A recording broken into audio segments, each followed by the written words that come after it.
Hi everyone, my name is Orlando, and in this video I'm gonna review some of the concepts from forecasting that you guys saw in class, and we're gonna see how to implement into R one of the methods, specifically the moving average method. So hopefully you remember that a time series is just a temporal sequence of measurements from some variable of interest. So for instance, if you consider the demand for a specific product for the different months of, let's say, last year, let's say the demand of one specific product 12 months ago, 11 months ago, 10 months ago, etc.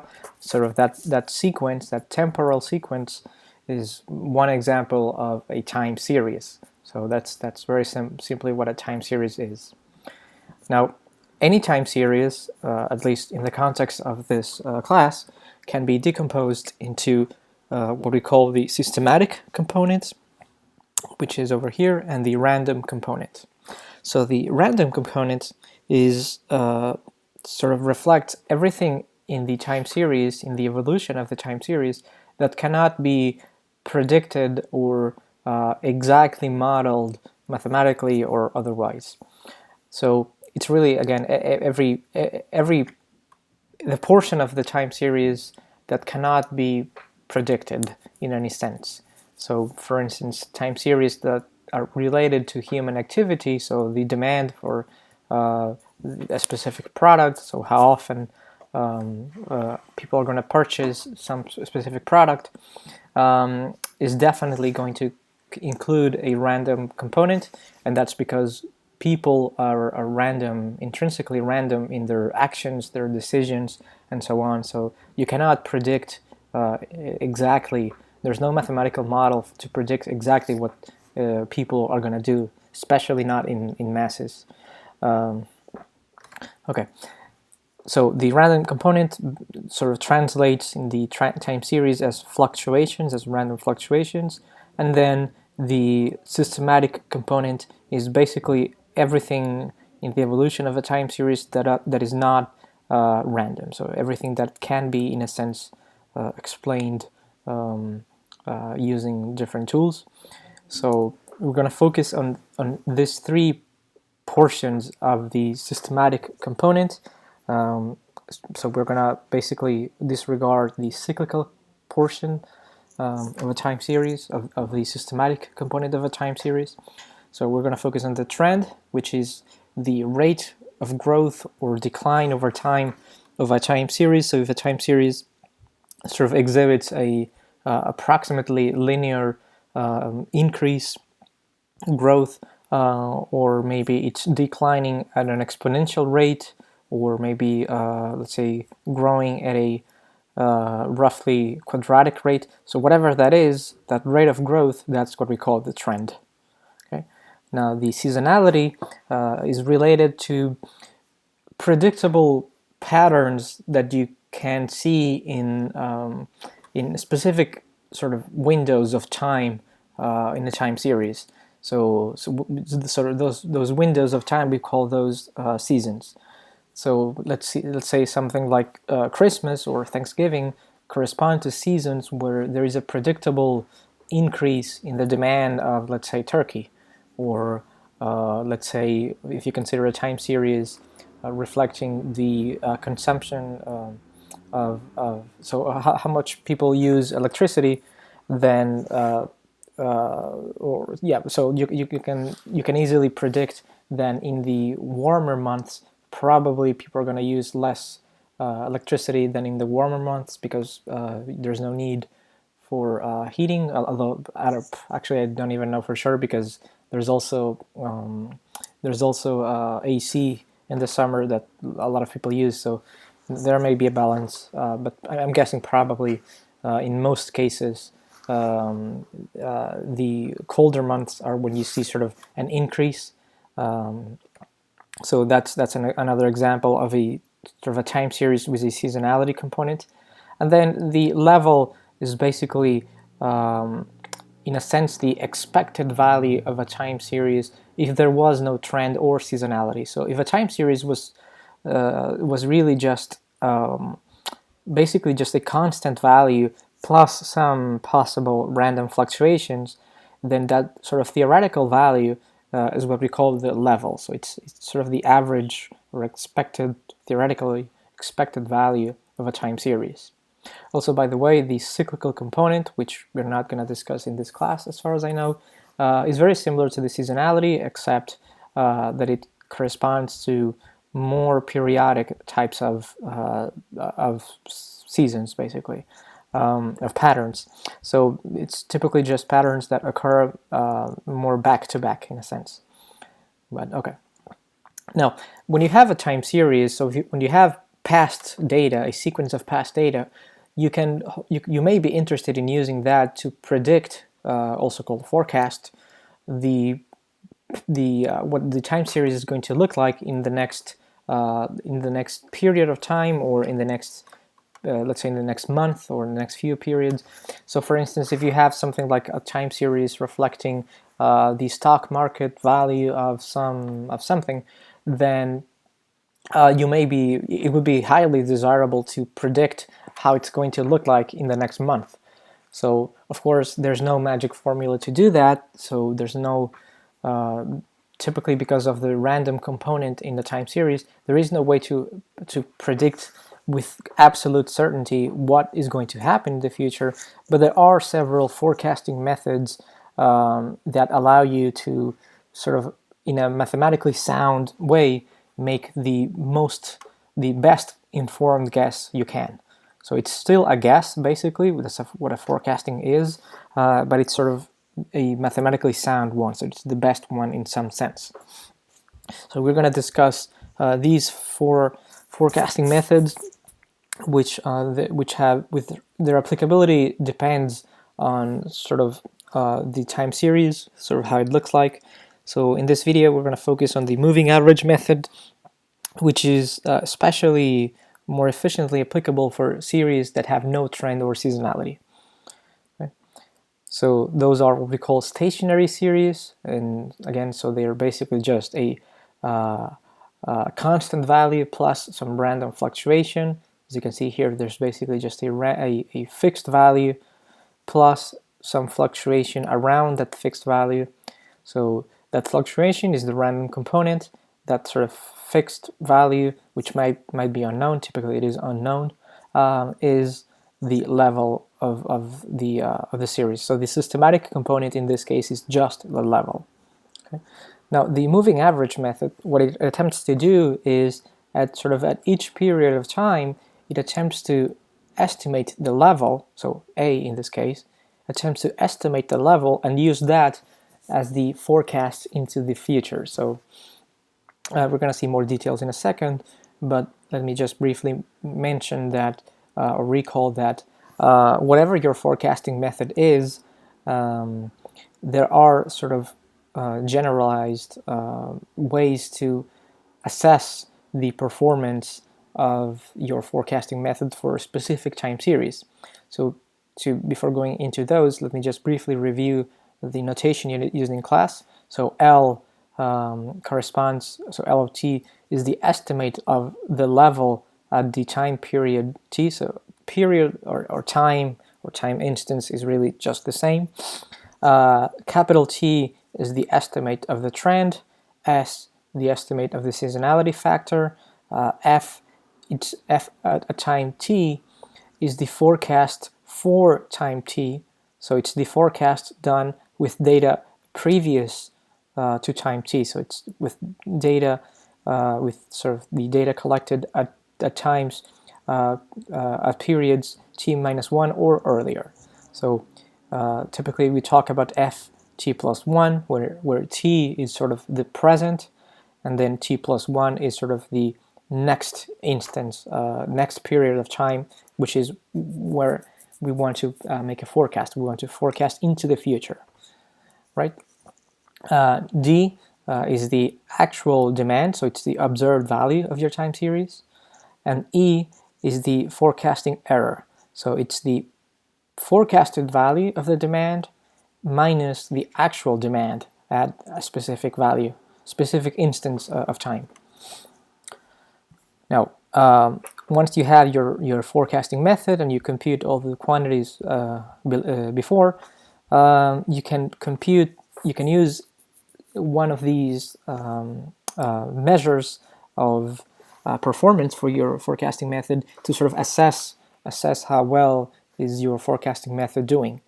So these are sort of the most commonly used ones. So for instance, you have the mean absolute deviation, which takes the, as the name suggests, the absolute value of the, the average value of the absolute forecasting errors. So you take the forecasting errors, all of them. So n here is the sort of the length of your time series. Then you take the forecasting errors, all of them. You compute the absolute value of all of those, and then you take the average of all of them. And that's because you typically don't really care if your forecast is off by an amount greater or smaller than the actual demand. You just care how much is off. So that's why you use the absolute value. And then sort of this quantity, what it does is measures the average absolute deviation. So the average forecasting error in absolute value. Now, the most commonly used one is actually, as far as I'm aware, is the mean square error, which, as the name suggests, is just the average of now the squared forecasting errors. So you take the forecasting errors, you square them, and then you take the average, and then you have others that you can see over here. Now, the moving average method, what it does is, so first you need to fix a value of n, so it's an integer, which some people call sort of the window length.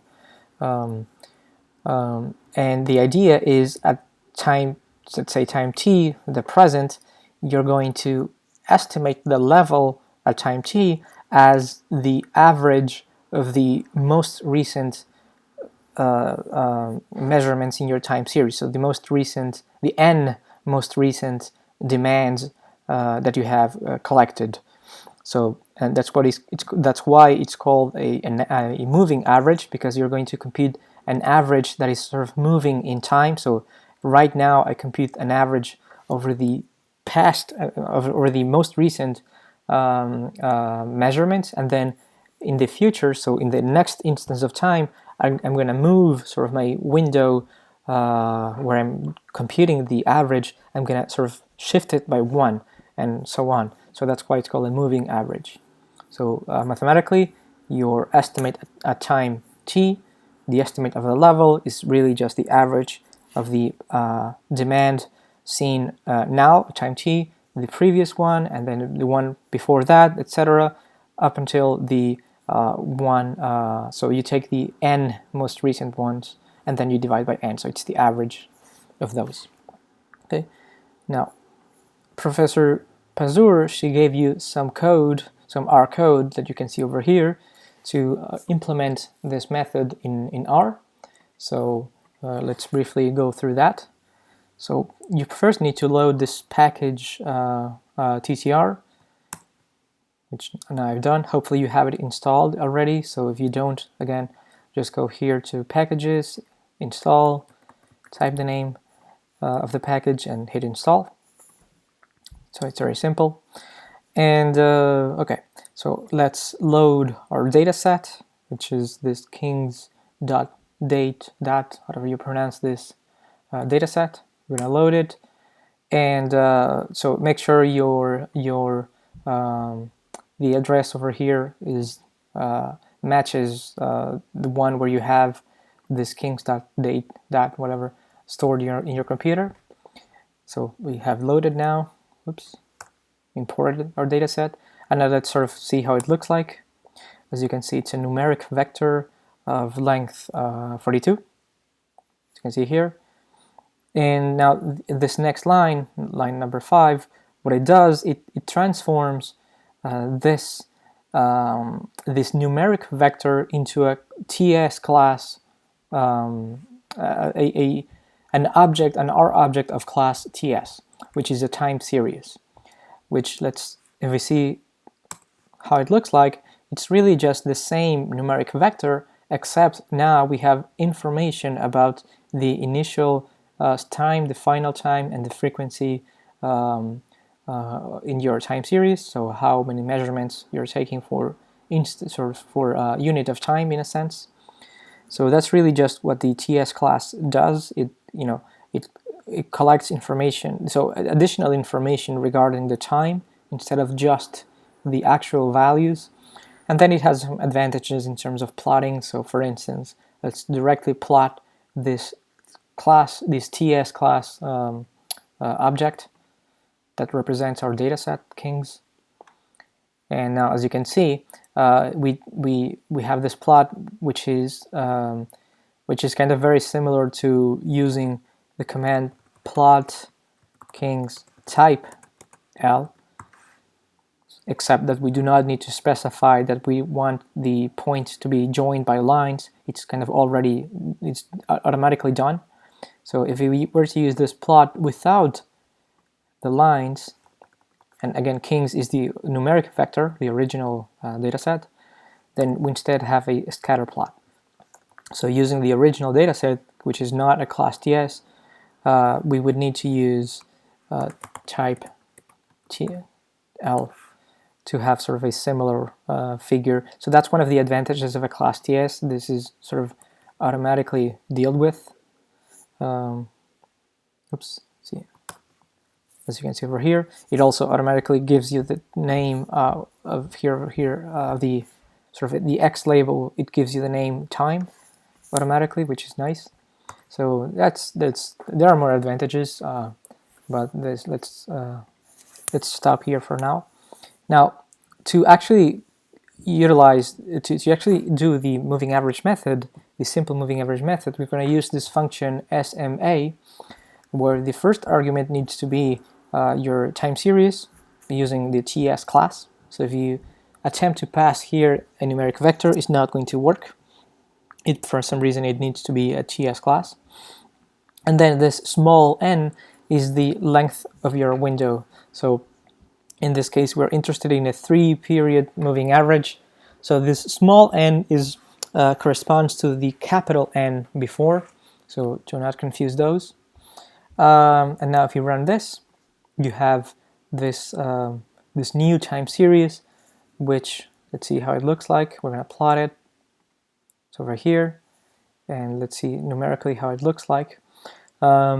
These values are actually your estimated level values. So L1, L2, L3, etc. Those are given here by this King's time series SMA3.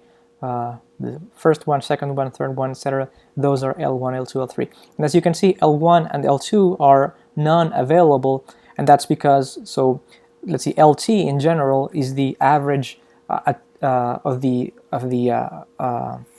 measurements at time t, t minus 1, etc. up until the n, t minus n plus 1. So the most recent n ones, n being 3. But when you're at time 1 and the time 2, you do not have 3 past values or 3 most recent values to compute an average. So there is no average. There is no 3-period average here or here. Just the first one is here. So actually, let's just print this again. So this guy will be the average of these 3 guys. You can actually confirm that. Let's see, 60. This is 60 plus 43 plus 67 over 3. Yes, 56 point something. So this guy will be the average of these guys, these 3. Then the average of these will be this guy, and so on. Okay. So in general, if you take King's time series SMA3, so the output of SMA at time t, so this will be exactly the same as L, so the estimated level at time t in your notation used in class. Okay, and because of that, that actually is, so remember that L of t is the same at the forecast at t plus 1 or t plus n in general. So King's time series estimate 3 at time 42 is really just L42, which is F43. So it's the forecast for the period 43. Okay, we can run this. So this is the forecast for the next instance of time that is not seen in this plot. So it would be the prediction, the forecast for the 43rd instance of time.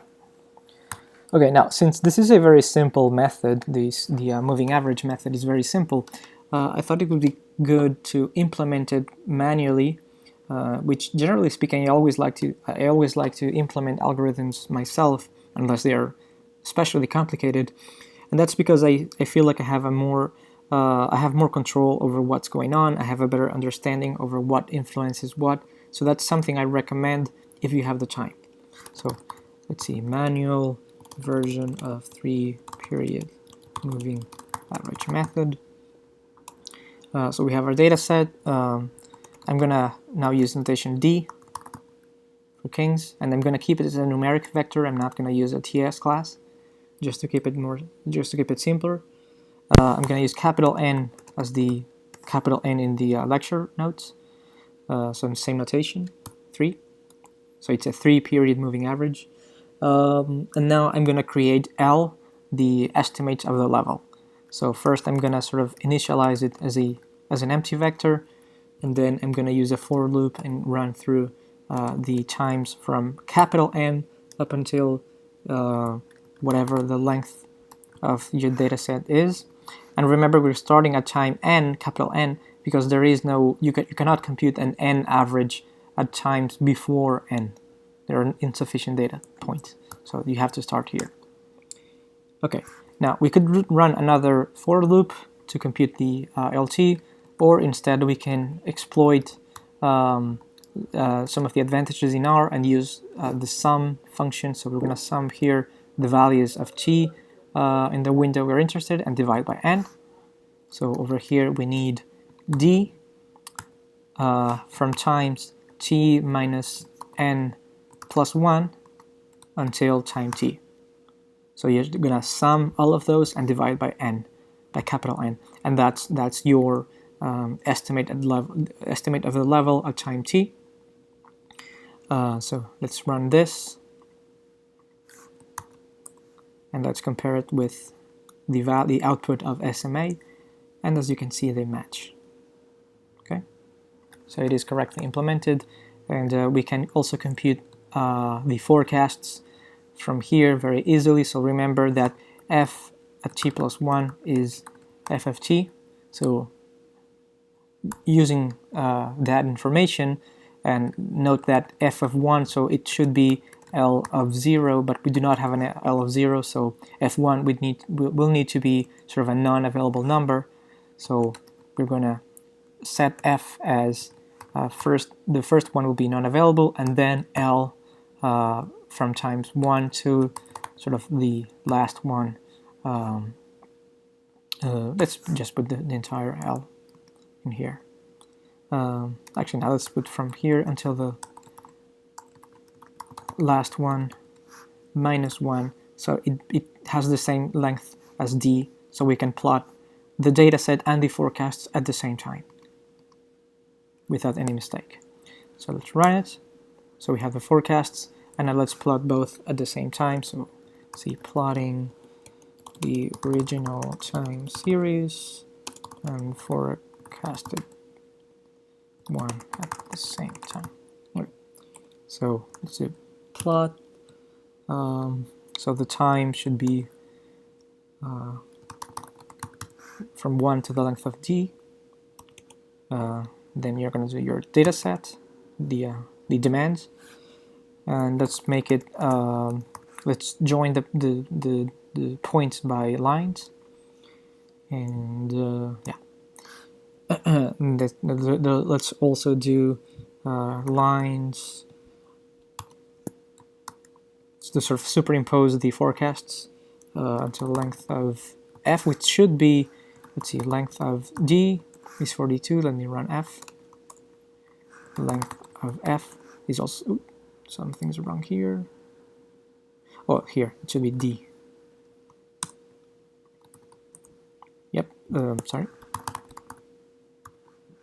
42. Okay, so they are, F and D are the same length, which is good.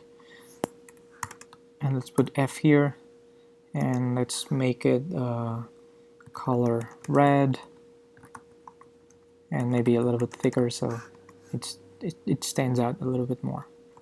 And let's run this, and you have here now, you have, so the black line is your the original data set kings, and in red you have the forecasted values. Okay, so I hope this was useful, and thank you.